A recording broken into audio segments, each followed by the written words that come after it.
오늘날의 말씀은 사사기서 4장 1절에서 10절의 말씀입니다. 함께 읽겠습니다.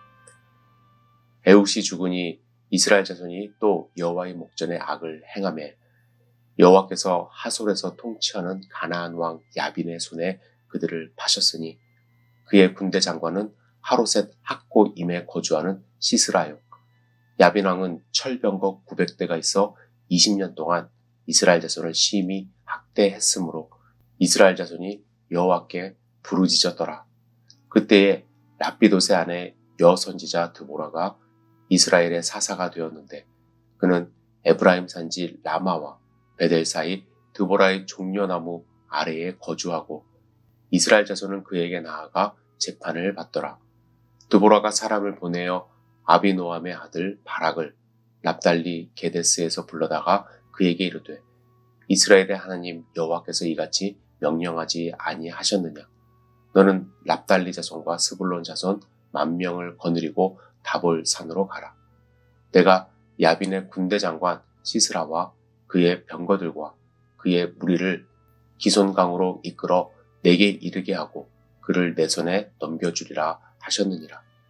바락이 그에게 이르되 만일 당신이 나와 함께 가면 내가 가려니와 만일 당신이 나와 함께 가지 아니하면 나도 가지 아니하겠노라 하니 이르되 내가 반드시 너와 함께 가리라.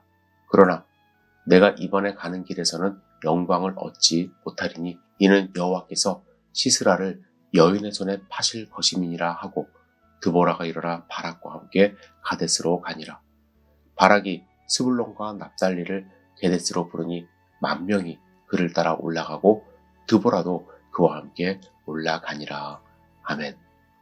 에훗이 죽은 후에 이스라엘 자손은 또다시 여호와의 목전에 악을 행합니다.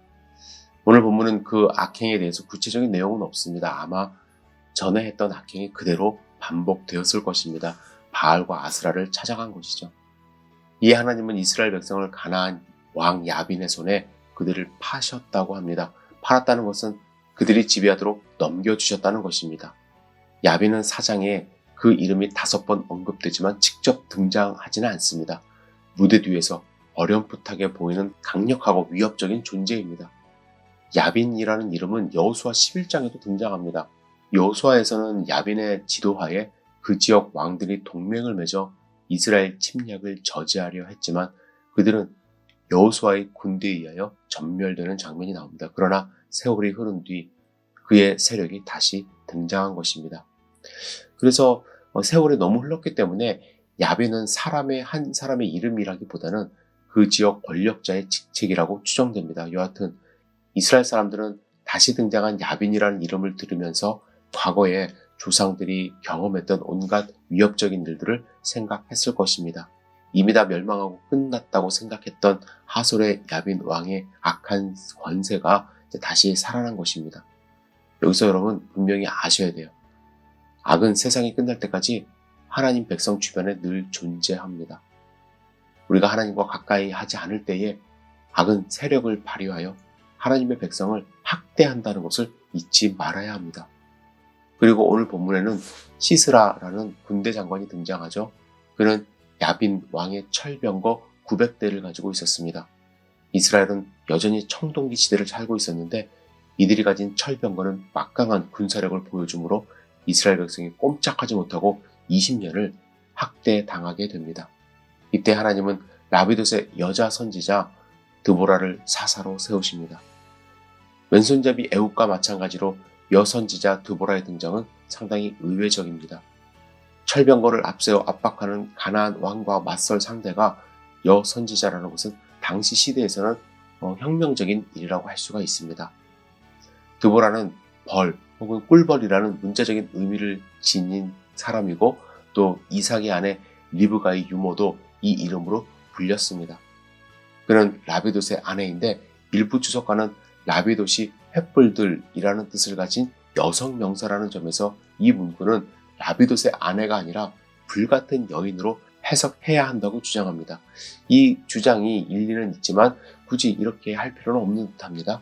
여하튼 드보라는 몇 가지 독보적인 존재감을 오늘 본문에서 드러나는데 첫째는 다른 사사들과 달리 그 어떤 부정적인 요소도 제공하지 않습니다. 그는 정말 결백하고 정직하고 깨끗한 사람이었던 것 같아요.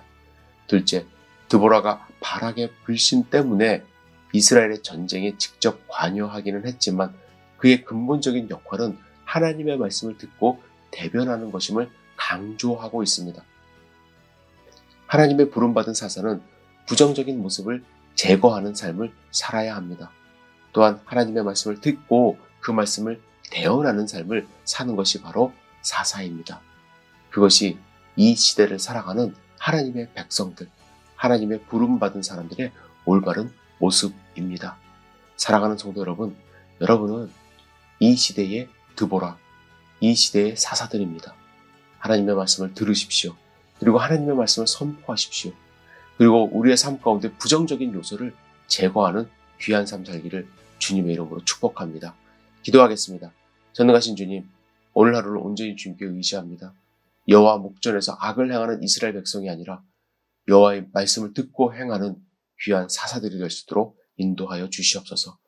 주님께 간절히 우리의 삶을 올려드리며 예수님의 이름으로 기도드렸사옵나이다. 아멘.